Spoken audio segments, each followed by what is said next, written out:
വളരെ വളരെ ശ്ലാഘനീയമാണ് ബഹുമാനപ്പെട്ട ആഭ്യന്തര വകുപ്പ് മന്ത്രിയുടെ ഈ നടപടികൾ. ആ നടപടികൾ തീർച്ചയായും മുന്നോട്ട് പോകണം എന്ന് തന്നെയാണ് നമുക്ക് പറയാനുള്ളത്.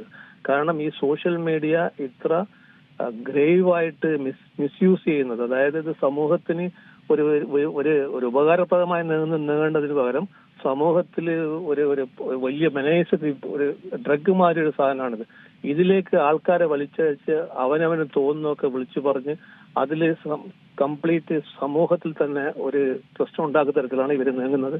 തീർച്ചയായിട്ടും ഇവർക്ക് നടപടി വേണം എന്ന് മാത്രമല്ല, കർശനമായ കാര്യങ്ങൾ എടുത്തുകൊണ്ട് അവരെ കൺവിക്ട് ചെയ്യിക്കണം എന്നാണ് എനിക്ക് പറയാനുള്ളത്. കാരണം ഇത്തരത്തിലുള്ള കാര്യങ്ങൾ ഈ ഒരാൾ മാത്രമല്ല, ഒരുപാട് ആൾക്കാർ ഇങ്ങനെ സോഷ്യൽ മീഡിയയിൽ തോന്നിയത് വിളിച്ചു പറയാ, തോന്നിയ കാര്യങ്ങൾ സംസാരിക്കുക, അതില് എന്താണ് അതിന്റെ ഭവിഷ്യത്ത് എന്താണെന്നും അത് എങ്ങനെ പൊതുസമൂഹത്തെ ബാധിക്കുമെന്നും നോക്കാതെ അവരവരുടെ റേറ്റിംഗ് കൂട്ടാനും അല്ലെങ്കിൽ അതിനോട് ഈ ലൈക്ക് കിട്ടാനും വേണ്ടി എന്തും വിളിച്ചു പറയാനുള്ള സംവിധാനം നാട്ടിൽ പാടില്ല. ഇത് തന്നെയാണ് നമ്മൾ ഇത്തരത്തിലുള്ള മിസ്യൂസിങ്, ഈ സോഷ്യൽ മീഡിയ മിസ്യൂസിങ് ആണ് നമ്മൾ ഈയിടെ പ്രമുഖ നടൻ മരിച്ചപ്പോഴും കണ്ടത്. അവിടെയും ഇത് ഉപയോഗിച്ച ആൾക്കാർ തോന്നിയമാതിരി കാര്യങ്ങൾ ചെയ്യാണ്.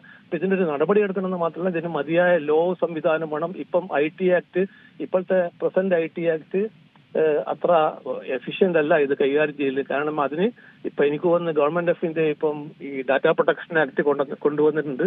അതിന്റെ ഒരു റൂൾസിന്റെ മുകളിലാണ് ഗവൺമെന്റ് അമാനിച്ചിരുന്നത്.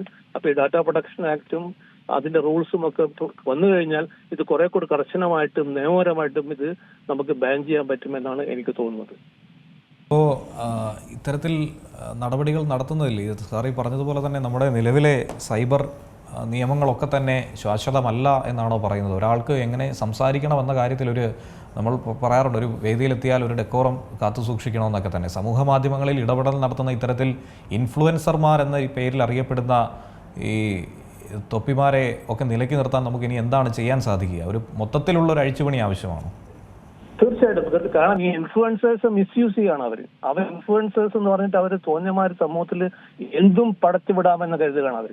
നിയമവിരുദ്ധമായ കാര്യങ്ങൾ വരെ അല്ലെങ്കിൽ ദേശദ്രോഹപരമായ കാര്യങ്ങൾ വരെ അവർക്ക് ചെയ്യാൻ പറ്റും എന്നാണ് അവർ കരുതുന്നത്. അപ്പൊ ഇത് കർശനമായി നേരിടണം. അതിനാണ് പറയുന്നത് ഇപ്പോഴുള്ള നിയമങ്ങൾ തന്നെ പര്യാപ്തമാണ്, എന്നാലും കുറെ കൂടി സ്ട്രിഞ്ചന്റ് ആയ ഒരു നിയമവും സംവിധാനം കൂടി വന്നു കഴിഞ്ഞാൽ തീർച്ചയായിട്ടും ഇത് കൺട്രോൾ ചെയ്യാൻ പറ്റും. ഇത് കൺട്രോൾ ചെയ്തില്ലെങ്കിൽ ഭാവിയിൽ ഇത് പൊതുസമൂഹത്തിൽ വലിയൊരു പ്രശ്നമായി മാറിക്കഴിഞ്ഞാൽ ഈ ചെറുപ്രായക്കാരായ ആൾക്കാർ, യുവാക്കള് അല്ലെങ്കിൽ കുട്ടികളൊക്കെ വഴിതെറ്റിപ്പോകും. അവർക്ക് ഇൻഫ്ലുവൻസേഴ്സ്. അപ്പം ഇത് ഗവൺമെന്റ് എന്തായാലും കർശനമായി നേരിടണം.